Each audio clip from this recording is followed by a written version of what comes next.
विश्व में भारत जो है विश्व का कभी गुरु माना जाता था ज्ञान के क्षेत्र में। और मैं बताना चाहता हूँ कि चाइनीज यात्री ह्वेनसांग तुंग जब भारत शिक्षा प्राप्त करने के लिए पहुंचा तो उसने वर्णन किया कि यहाँ आम क्या खास क्या, इतने लोग विद्वान हैं, सभी शिक्षित हैं कि कल्पना करना माने दूर की बात है। जब उसे नालंदा विश्वविद्यालय में प्रवेश करने का अवसर आया तो उसकी प्रथम जो है टेस्ट वहाँ पर द्वारपाल ने लिया, और वो द्वारपाल इतना विद्वान था कि ह्वेनसांग पसीने पसीने हो। तो विश्व में भारत जो है शिक्षा और ज्ञान के और अध्यात्म के क्षेत्र में विश्व का गुरु रहा है। और आज ऐसी क्या परिस्थिति बन गई कि हमें इस शिक्षा के विषय पर सोचने को मजबूर होना पड़ता है। महात्मा फुले जी का सामाजिक संघर्ष रहा है, किस विषय पर रहा, क्यों रहा?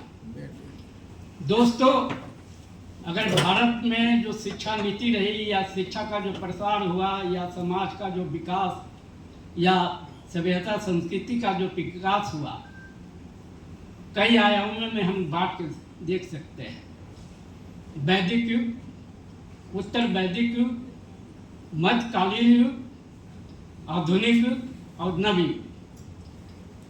दोस्तों, वैदिक उत्तर वैदिक काल को छोड़ दीजिए, मध्य युग में ऐसी परिस्थिति बन गई कि समाज के जो स्वार्थी तक के लोग थे उन्होंने शिक्षा को अपना और अपने समुदाय के विकास के लिए हथियार बना दिया, और बाकी जो समाज के आम लोग थे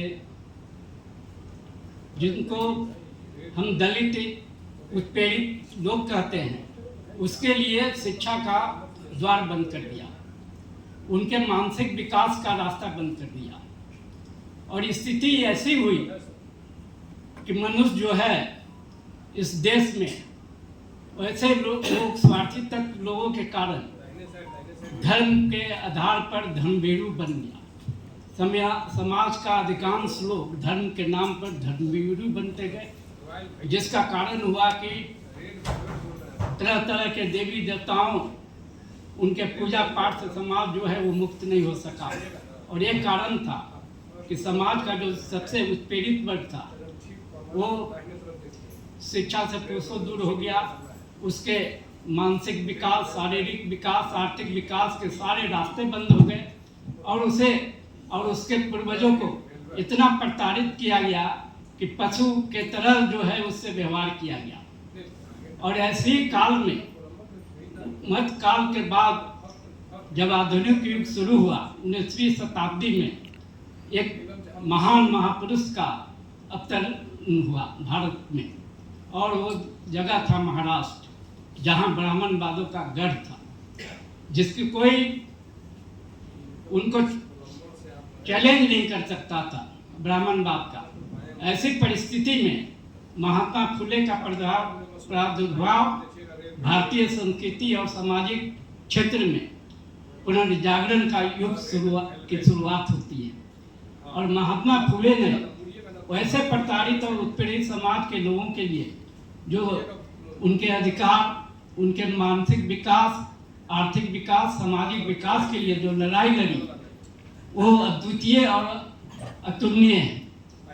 और हम कह सकते हैं कि महात्मा फुले के कारण ही भारतीय समाज का आधुनिकीकरण और नवयुग की शुरुआत होती है, और जिसमें मध्यकाल में जो उत्पीड़ित थे वैसे समाज के लोग आगे जाके चमके, उनको सामाजिक, राजनीतिक, आर्थिक और मानसिक विकास इतना हुआ कि आज वो सत्ता के शीर्ष पर चमकते नजर आते हैं। चाहे प्रशासन हो, चाहे भारतीय प्रशासन हो, प्रदेश के प्रशासन हो, वैसे जगहों में आज हमारे ऐसे लोग जो हैं वो चमकते और प्रतिष्ठित नजर आते हैं। तो महात्मा फुले का जो सामाजिक संघर्ष था वो भारत के इतिहास में पुनर्जागरण का युग कह सकते हैं। और मैं समझता हूँ कि समय का भी अभाव है, और बड़े से बड़े विद्वान स्कॉलर यहाँ बैठे हुए हैं, और उनके बीच में मैं जो इतना बोल रहा हूँ, समझ ले रहा हूँ, मैं समझता हूँ कि जायज़ नहीं है।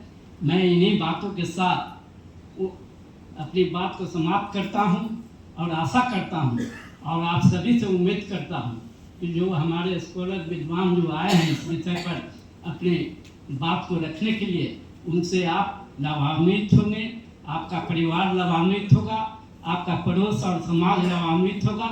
और मैं इन्हीं आशा के साथ मैं अपनी बात को समाप्त करके आप सबों को पुनः नमस्कार, इस्तकबाल, जय हिंद, जय भारत।